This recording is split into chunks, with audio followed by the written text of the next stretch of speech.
करवा चौथ की कहानी। बहुत समय पहले की बात है। एक साहूकार के 7 बेटे और उनकी एक बहन करवा थी। सभी 7 भाई अपनी बहन से बहुत प्यार करते थे, यहाँ तक कि वे पहले उसे खाना खिलाते और बाद में स्वयं खाते थे।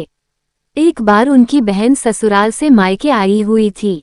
शाम को भाई जब अपना व्यवसाय बंद कर घर आए तो देखा उनकी बहन बहुत व्याकुल थी।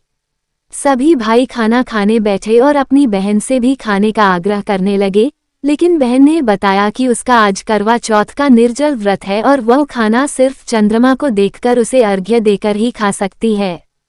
चूंकि चंद्रमा अभी तक नहीं निकला है, इसलिए वह भूख प्यास से व्याकुल हो उठी है।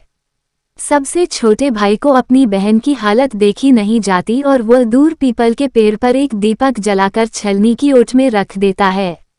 दूर से देखने पर वह ऐसा प्रतीत होता है कि जैसे चतुर्थी का चांद उदित हो रहा हो। इसके बाद भाई अपनी बहन को बताता है कि चांद निकल आया है, तुम उसे अर्घ्य देने के बाद भोजन कर सकती हो। बहन खुशी के मारे सीढ़ियों पर चढ़कर चांद को देखती है, उसे अर्घ्य देकर खाना खाने बैठ जाती है। वह पहला टुकड़ा मुंह में डालती है तो उसे छींक आ जाती है। दूसरा टुकड़ा डालती है तो उसमें बाल निकल आता है और जैसे ही तीसरा टुकड़ा मुंह में डालने की कोशिश करती है तो उसके पति की मृत्यु का समाचार उसे मिलता है। वह बौखला जाती है। उसकी भाभी उसे सच्चाई से अवगत कराती है कि उसके साथ ऐसा क्यों हुआ। करवा चौथ का व्रत गलत तरीके से टूटने के कारण देवता उससे नाराज हो गए हैं और उन्होंने ऐसा किया है। सच्चाई जानने के बाद करवा निश्चय करती है कि वह अपने पति का अंतिम संस्कार नहीं होने देगी और अपने सतीत्व से उन्हें पुनर्जीवन दिलाकर रहेगी।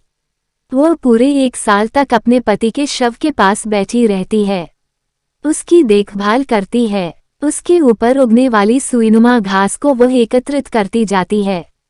1 साल बाद फिर करवा चौथ का दिन आता है।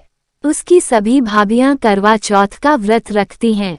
जब भाभियां उससे आशीर्वाद लेने आती हैं तो वो प्रत्येक भाभी से यम सुई ले लो, पिया सुई दे दो, मुझे भी अपनी जैसी सुहागिन बना दो, ऐसा आग्रह करती है। लेकिन हर बार भाभी उसे अगली भाभी से आग्रह करने का कह चली जाती है। इस प्रकार जब छठे नंबर की भाभी आती है तो करवा उससे भी यही बात दोहराती है। ये भाभी उसे बताती है कि चूंकि सबसे छोटे भाई की वजह से उसका व्रत टूटा था, अतः उसकी पत्नी में ही शक्ति है कि वह तुम्हारे पति को दोबारा जीवित कर सकती है, इसलिए जब वह आए तो तुम उसे पकड़ लेना और जब तक वह तुम्हारे पति को जिंदा न कर दे उसे नहीं छोड़ना। ऐसा कहकर वह चली जाती है। सबसे अंत में छोटी भाभी आती है। करवा उनसे भी सुहागिन बनने का आग्रह करती है, लेकिन वह टालमटोली करने लगती है। इसे देख करवा उन्हें जोर से पकड़ लेती है और अपने सुहाग को जिंदा करने के लिए कहती है। भाभी उससे छुड़ाने के लिए नोचती है, खसोटती है, लेकिन करवा नहीं छोड़ती है। अंत में उसकी तपस्या को देख भाभी पसीज जाती है और अपनी छोटी अंगुली को चीरकर उसमें से अमृत उसके पति के मुंह में डाल देती है। करवा का पति तुरंत श्री गणेश कहता हुआ उठ बैठता है।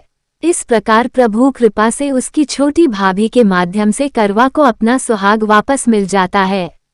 प्रार्थना। हे श्री गणेश माँ गौरी, जिस प्रकार करवा को चिर सुहागन का वरदान आपसे मिला है, वैसा ही सब सुहागिनों को मिले। बोलो गणेश भगवान की जय। बोलो माँ गौरी की जय। आप सभी को करवा चौथ की हार्दिक शुभकामनाएं।